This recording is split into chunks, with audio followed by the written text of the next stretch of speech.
की बार किसकी सरकार, क्या लगता है? की बार केजरीवाल की सरकार। गांव की महिलाएं जिस समय गैस नहीं हुआ करता था, चूल्हे पे खाना बनाया करती थी, आंखों में मोतियाबिंद उसके कारण होते थे, कई प्रकार के आंखों से जुड़े हुए बीमारियां होती थी। विपक्ष में थे तब उन पे भ्रष्टाचार का आरोप लगता था, उनकी पार्टी में आ गए तो भ्रष्टाचार हट जाता है। सरकारी नौकरी 2 करोड़ नहीं मिल सकती है, रोजगार मिल सकता है। लेकिन जनता का ये कहना है ना कि जब वादा किया तो पूरा तो करना चाहिए। मोदी जी ने ये नहीं बोला था गवर्नमेंट जॉब के बारे में, आप उस स्टेटमेंट को दें। प्रधानमंत्री के रूप में तो मोदी अब की नहीं है। नहीं है क्यों?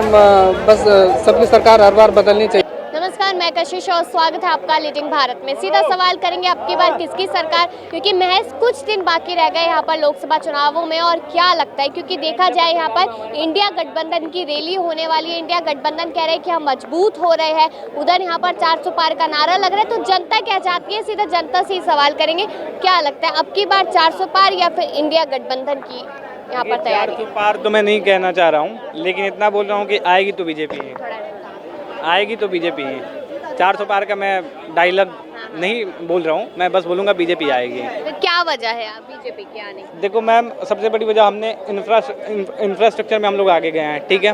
विकास हुआ है, कुछ योजनाएं जो मिली है, जो जिससे जनता को लाभ मिला है, ठीक है। जैसे आप देख लो उज्ज्वला योजना, गांव की महिलाएं जिस समय गैस नहीं हुआ करता था, चूल्हे पे खाना बनाया करती थी, आंखों में मोतियाबिंद उसके कारण होते थे, कई प्रकार के आंखों से जुड़े हुए बीमारियां होती थी, ठीक है। लेकिन ऐसा कहा जा रहा है कि उज्ज्वला योजना एक बार तो दे दी, लेकिन जब दूसरी बार की बारी आई तब सिलेंडर घरों तक नहीं पहुंचे, और जब चुनाव नजदीक आ रहे तब 100 रुपया कम किया जा रहा है। देखिए मैम, पहुंचा है। मैं जिस क्षेत्र से हूँ, मैं उस क्षेत्र से मैं अपने क्षेत्र को लेके आऊँगा ना, क्योंकि मैं वहाँ पे देखा हूँ, तो वहाँ पे सबके घर में आज उज्ज्वला योजना के तहत सिलेंडर है, तो वहाँ पे पहुँचा है मैम, ठीक है।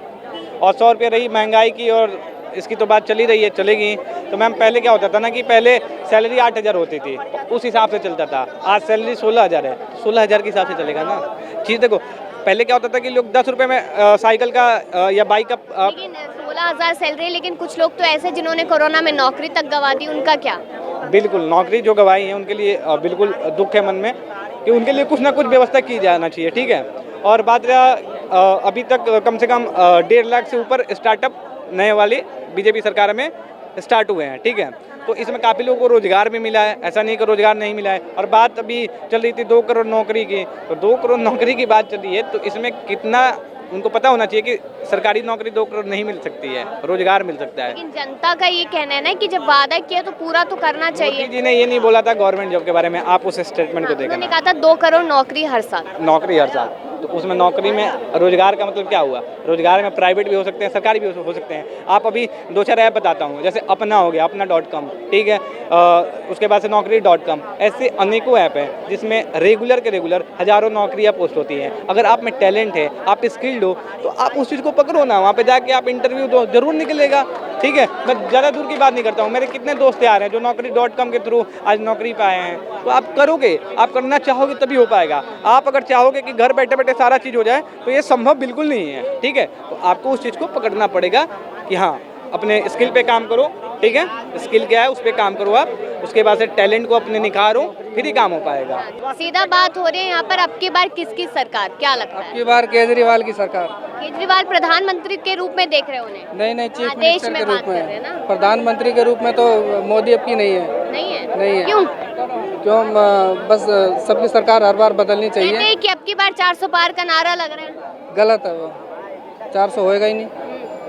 अब ये तो आपने मतलब देखा होगा कि जितने भी उनकी पार्टी के लोग हैं, मतलब जो पहले कांग्रेस के थे, अब सीधा उनकी बीजेपी में ज्वाइन हो रहे हैं। तो पहले जब उनके मतलब विपक्ष में थे तब उन पे भ्रष्टाचार का आरोप लगता था, उनकी पार्टी में आ गए तो भ्रष्टाचार हट जाता है। तो जितनी विरोधी पार्टी के होते हैं उन पे ईडी, इनकम टैक्स वाले चले जाते हैं। तो ये तो सबके साथ गलत कर रहे हैं, वो हैं तो ठीक है, और बाकी जो मतलब अदर के लोग हैं। वॉशिंग मशीन का इल्जाम भाजपा पर लग रहा है। देखिए भैया ने जो बात करी ये इनके अनुसार सही थी, लेकिन मैं बोलना चाहता हूँ जो भी नेता हैं उन पर से चार्जशीट जो फाइल हुई है वो हटा नहीं है। जो केस चल रहा है, अगर इसके दौरान अगर वो नेता अगर दोषी पाया जाएगा तो बाकायदा कानून के तहत उसको भी सजा दी जाएगी।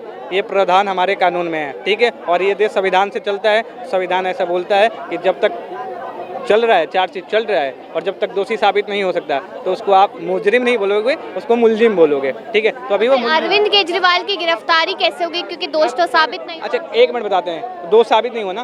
देखिए मैं मैं बोलता हूँ क्या कहाँ पे उनको 9 समन भेजा गया। समन जब 9 भेजा गया वो क्यों नहीं हाजिर हुए? सबसे पहली बात, अगर आपने कोई गलत नहीं करा, मैं अगर गलत कुछ नहीं करूँगा ना तो मुझे कोई जहाँ भी बुलाएगा वहाँ पे जाऊँगा मैं, ठीक है। पहले वो नहीं जा रहे थे। फिर ईडी ने आरोप लगाया था कि ईडी पे जासूसी कराया जा रहा था केजरीवाल सरकार के द्वारा। तो ये चीज़ क्या सही है? अगर आप गलत नहीं हो तो क्यों जासूसी करवा रहे हो, ठीक है। तो ये चीज़ कहाँ से होगी? इसके वजह से, इसके आधार पे शक यहाँ पे बहुत तगड़ा है। इसके वजह से केजरीवाल जी को अरेस्ट करा गया है, ठीक है। अगर जुर्म गिरफ्तारी आपको सही लगती है केजरीवाल की या नहीं? नहीं, नहीं, आपको लगता है कि घोटाला नहीं हुआ है? अब ये तो हम नहीं कह सकते। शराब नीति कैसी लगी थी केजरीवाल की? एक पे एक फ्री। ये तो अब पीने वाला बताएगा। ईमानदारी से बताना, दिल पे हाथ रख के। हाँ। इस चीज़ पे तो मैं नहीं कह पाऊँगा।